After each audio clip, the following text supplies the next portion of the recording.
हाणे मां पंहिंजे दोस्त पंहिंजे साथी सलमान बलोच के गुज़ारिश थो कयां वो अची इन पंहिंजे जिदोजहद जे हवाले सां सभिनी खे आगाह करे। साईं सलमान बलोच। छूना मन बलूची गप जनगी है भले लाथे बल्कि सरपद नमा पमिशका में उर्दू गप जनगे मना बास टाइम नबी के मल्ली रे जेड़ा गोना भले अमाय के एक्सप्रेस वे 2020 के बनता जब से ये मलिर एक्सप्रेस वे 2021 में काम इन्होंने स्टार्ट किया तो अब मेरी एक्टिविटी स्टार्ट हुई। उससे पहले थोड़ा बहुत बैरिया टाउन के हवाले से एक्टिव था। मेरा ज़्यादातर काम नेचर इन्वायरमेंट परिंदों के ऊपर है और जानवर्स के ऊपर है या तितलियों के ऊपर है। तो एक बात जो मुझे समझ में आई वो ये है कि मलिर में जहाँ जहाँ रेजिस्ट हुआ है वहाँ पे सरकार अपनी तमाम ताकत के साथ बैक हुई है।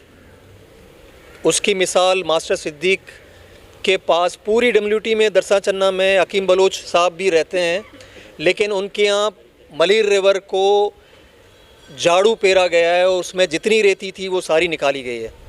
लेकिन सिद्दीक बलोच मुज़ाहमत का निशान आज भी है। उसने जितने केसेस करने थे केसेस भी किए हैं और अब भी उसने रेती निकालने नहीं दी अपनी ज़मीन से। हम जब बात करते हैं इन्वायरमेंट की तो इस पूरे खित्ते को एक बेहतर इन्वायरमेंट बनाने में मलिर रिवर का एक अहम रोल रहा है। जब से पाकिस्तान बना ये हमारी बदकिस्मती थी कि जो लोग हमारे उस वक्त के पॉलिसी मेकिंग में थे या उनके बाद जो लोग आए या अब जो मौजूद हैं वो सिर्फ अपना काम सही करते रहे या अपनी वाइट कॉलरी को बचाते रहे। एक्चुअली हुआ ये कि हमें लीड करने वाला कोई नहीं था। एक तो टेक्निकली साउंड नहीं थे। जो लोग टेक्निकली साउंड थे उन्होंने अपने छोटे छोटे कंप्रोमाइज़ करके चंद मुफादात के आगे मलिर का सौदा किया, जिसकी वजह से मलिर को लीड करने वाला कोई बचा नहीं। अब चूँकि लीड करने वाला नहीं है तो बहुत सारे हम जैसे लोग समझ में नहीं आ रहा कि जाएं किस तरफ जाएं। अगर कोई एक ट्रॉलर लेके आ रहा है, कोई बिल्डोज़र लेके आ रहा है और मलिर रिवर को डैमेज कर रहा है, हमें ये तो पता है कि मलिर रिवर अगर डैमेज होगा तो उसका इम्पैक्ट हमारी आने वाली नस्लों को डैमेज करेगा। वो कई सौ लोग जो शराबी में काम करते थे, मलिर दरिया को आबाद करते थे, वो तमाम लोग बेरोज़गार हो गए। वो कई सौ लोग मतलब कई हज़ार घर, कई हज़ार लोग जो जिनके खाने का ज़रिया मलिर रिवर था सिर्फ शराबी गोट के बराबर में, वो सारे बेरोज़गार हो गए। उनके महाश का जो ज़रिया था वो ख़त्म हो गया। लेकिन अफसोस की जो बात है वो ये है कि उनको पता ही नहीं था कि हम रेजिस्ट कर सकते हैं, हम इनका मुकाबला कर सकते हैं।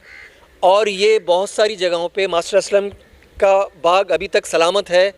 मास्टर असलम ने रेजिस्ट किया है तो वो मौजूद है बाग।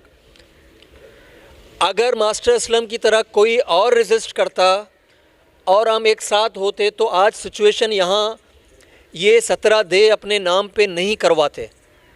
अगर हम एक्सप्रेस वे के स्टार्ट में रेजिस्ट करते तो सिचुएशन आज ये नहीं होती। आज अकरम का बाग अगर सलामत है उसकी वजह ये है कि अकरम खड़ा हुआ,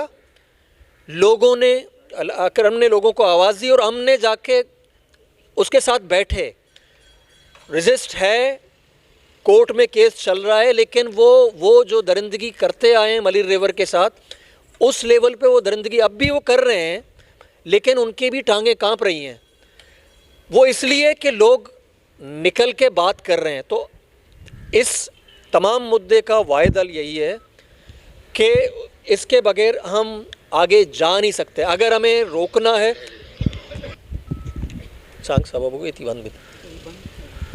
अगर हमें रोकना है तो इसका तरीका यही है कि हमें इस तरह की गैदरिंग्स करनी है। सिर्फ गैदरिंग नहीं करनी, हमें उनके बिल्डोज़र के सामने, यहाँ हम 50 से 60 लोग बैठे हुए हैं, अगर हम 40 लोग भी होंगे ना, उनके वो बिल्डोज़र रुक जाएंगे। मैं आपको गारंटी दे के कह रहा हूँ। मामा सिद्दीक 10 लोगों के साथ रेजिस्ट किया है और उन्होंने माफ़ी मांग के वो निकाला है। उन्होंने कहा हम आपके ट्रैक्टर जला लेंगे, हम आपके बिल्डोज़र डंपर जला देंगे। तो अगर रेजिस्ट नहीं करोगे तो ये सैटेलाइट टाउन के नाम से आपके तमाम लीज ज़मीनें, मुकादो ज़मीनें सारे ये ले लेंगे। इन तमाम ज़मीनों पे आपका हक है, मलीर रिवर पे आपका हक है। आप अपने इस हक को पहचानिए।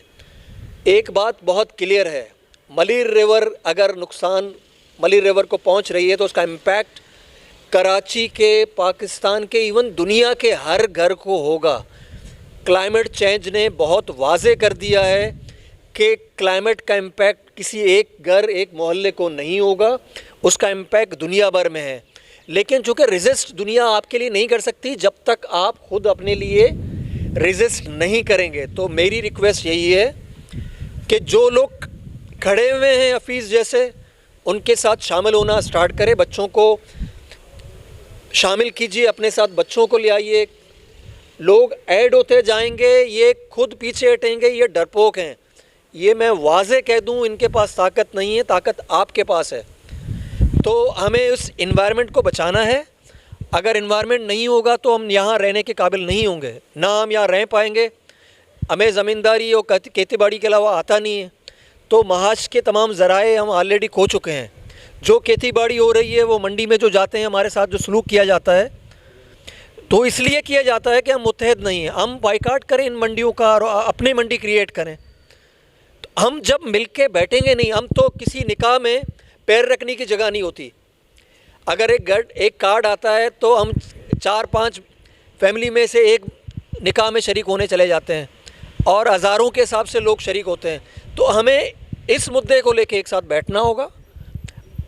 अगर हम रेजिस्ट करेंगे तो यकीनन उनकी वो ताकतवर नहीं है, हम ताकतवर हैं, हम उनको रोक सकेंगे। अगर हम अलग अलग होंगे, होटलों में बैठ के बात करेंगे, उनका सामना नहीं करेंगे, तो वो ताकतवर हैं, उनके पास ताकत है। अगर हम एक साथ होंगे तो वो बहुत बड़ी ताकत नहीं है। आज वो पूरे मलीर रिवर को कोरंगी से लेके काटोर तक तबाह कर रहे हैं। उसके असरात कुछ सालों में आपको आना शुरू हो जाएंगे। आपके घर में पानी नहीं होगा, आप जो बोर लगाते हो उसमें पानी नहीं होगा। और ये जो पानी अभी जो कुछ जगहों पे मिल रही है वो भी कुछ वक्ती बात है। जिन्होंने पाकिस्तान के पानी के सिस्टम को स्टडी किया है उनको पता है कि 2040 के बाद आप पानी की बूंद को तरसेंगे, आपके पास सॉल्यूशन ही नहीं होगी। आपका जो आबादी जिस हिसाब से ग्रोथ कर रही है, ये कराची में आपको पानी नहीं देंगे। दरियाए सिंध में पानी होगा तो आपके पास आएगा। तो आपके पास जो अंडरग्राउंड वाटर रिसोर्स हैं उनको बचाने का तरीका मलीर रिवर को बचाने का तरीका है। और उसके लिए ज़रूरी है कि हमें एक साथ होना होगा, हमें हम ख्याल लोगों को एक साथ रखना होगा। हम होंगे तो बहुत सारे हम ख्याल एक साथ होंगे। जब विक्टिम खुद, जिसके ऊपर जबर हो रहा है, वो खुद ही शामिल नहीं होगा तो कौन कोई दूसरा आएगा आपके लिए। शुक्रिया।